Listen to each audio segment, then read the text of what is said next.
में अमल किया जाना चाहिए। ठीक है, राम राम काका। राम राम। मैं एमए छत्तीसगढ़ी में करा था। कहा नाम है नूनी? अंजनी चंद्रवंशी। कहाँ रही था? रायपुर में। रायपुर में कौन पारा? प्रोफेसर कुत्री पारा। अच्छा, ले बता।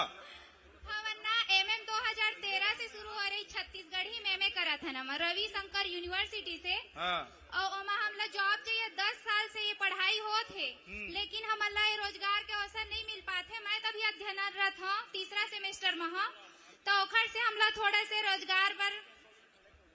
ठीक, हाँ बोल बोल बोल। 2013 से छत्तीसगढ़ी में हुआ थे। हाँ, रविशंकर यूनिवर्सिटी में ओमा करीब 1500 विद्यार्थी पढ़ के निकल गए।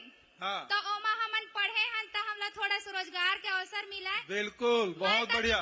तीसरा सेमेस्टर में अभी पिछले 2013 से बहुत 1500 निकल। बहुत लंबा भाषण मत दे, सवाल गंवा जाते। हाँ, छोटे दे था, धन्यवाद। हाँ, वैकेंसी निकलना चाहिए ना। हाँ हाँ हाँ बिल्कुल, ये सीएस साहब है, मैं आदेश करता हूँ अगला वैकेंसी तो छत्तीसगढ़ी भाषा भी निकली। ठीक है, हेलो।